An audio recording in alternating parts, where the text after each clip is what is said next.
This video is owned and produced by Hello Kinetic, a channel to practice listening and reading English every day. Learn English through real books. Expand your vocabulary and be good at English. Chapter 25. Nothing happened for a week except that I went about my business, which just then didn't happen to be very much business.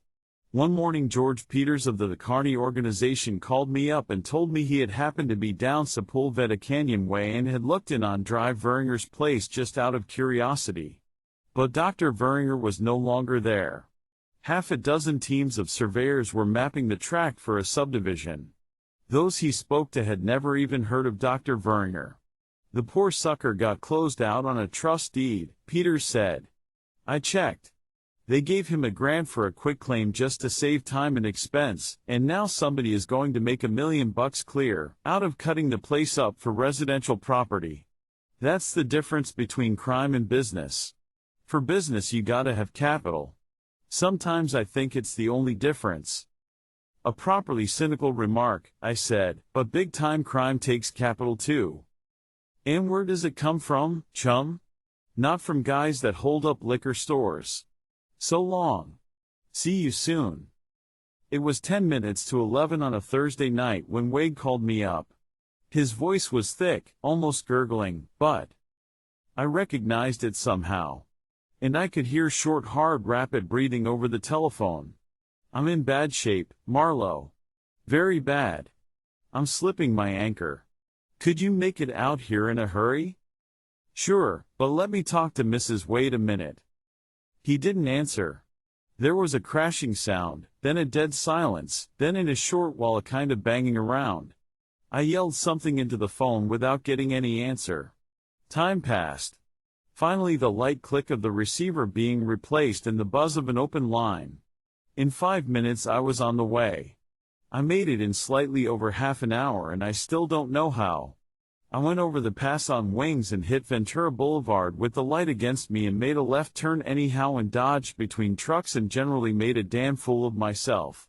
I went through Encino at close to 60 with a spotlight on the outer edge of the parked cars so that it would freeze anyone with the notion to step out suddenly. I had the kind of luck you only get when you don't care. No cops, no sirens, no red flashers. Just visions of what might be happening in the Wade residence and not very pleasant visions. She was alone in the house with a drunken maniac, she was lying at the bottom of the stairs with her neck broken, she was behind a locked door and somebody was howling outside and trying to break it in. She was running down a moonlit road barefoot and a big buck Negro with a meat cleaver was chasing her. It wasn't like that at all. When I swung the olds into their driveway, lights were on all over the house and she was standing in the open doorway with a cigarette in her mouth. I got out and walked over the flagstones to her. She had slacks on and a shirt with an open collar. She looked at me calmly. If there was any excitement around there I had brought it with me. The first thing I said was as loony as the rest of my behavior. I thought you didn't smoke. What? No, I don't usually. She took the cigarette out and looked at it and dropped it and stepped on it. Once in a long while. He called Drive Veringer. It was a remote placid voice, a voice heard at night over water. Completely relaxed. He couldn't, I said. Dr. Veringer doesn't live there anymore. He called me. Oh really? I just heard him telephoning and asking someone to come in a hurry. I thought it must be Dr. Veringer. Where is he now? He fell down, she said. He must have tipped the chair too far back. He's done it before. He cut his head on something. There's a little blood, not much. Well, that's fine, I said. We wouldn't want a whole lot of blood. Where is he now, I asked you? She looked at me solemnly. Then she pointed. Out there somewhere. By the edge of the road or in the bushes along the fence. I leaned forward and peered at her. Christ's sake, didn't you look? I decided by this time that she was in shock. Then I looked back across the lawn. I didn't see anything but there was heavy shadow near the fence. No, I didn't look, she said quite calmly. You find him. I've had all of it I can take. I've had more than I can take. You find him. She turned and walked back into the house, leaving the door open. She didn't walk very far. About a yard inside the door she just crumpled to the floor and lay there. I scooped her up and spread her out on one of the two big davenports that faced each other across a long blonde cocktail table. I felt her pulse. It didn't seem very weak or unsteady. Her eyes were closed and the lids were blue. I left here there and went back out. He was there all right, just as she had said. He was lying on his side in the shadow of the hibiscus. He had a fast thumping pulse and his breathing was unnatural. Something on the back of his head was sticky. I spoke to him and shook him a little. I slapped his face a couple of times. He mumbled but didn't come to. I dragged him up into a sitting position and dragged one of his arms over my shoulder and heaved him up with my back turned to him and grabbed for a leg. I lost. He was as heavy as a block of cement. We both sat down on the grass and I took a short breather and tried again. Finally I got him hoisted into a fireman's lift position and plowed across the lawn in the direction of the open front door. It seemed about the same distance as a round trip to Siam. The 2 steps of the porch were 10 feet high. I staggered over to the couch and went down on my knees and rolled him off. When I straightened up again my spine felt as if it had cracked in at least 3 places. Eileen Wade wasn't there anymore. I had the room to myself. I was too bushed at the moment to care where anybody was. I sat down and looked at him and waited for some breath. Then I looked at his head. It was smeared with blood. His hair was sticky with it. It didn't look very bad, but you never know with a head wound. Then Eileen Wade was standing beside me, quietly looking down at him with that same remote expression. "I'm sorry I fainted," she said. "I don't know why. I guess we'd better call a doctor." I telephoned Dr. Loring. He is my doctor, you know. He didn't want to come. "Try somebody else then." "Oh, he's coming," she said. "He didn't want to. But he's coming as soon as he can manage." "Where's Candy?" "This is his day off. Thursday. The cook and Candy have Thursdays off. It's the usual thing around here." "Can you get him up to bed?" "Not without help. Better get a rug or blanket. It's a warm night, but cases like this get pneumonia very easily." She said she would get a rug. I thought it was damn nice of her. But I wasn't thinking very intelligently. I was too bushed from carrying him.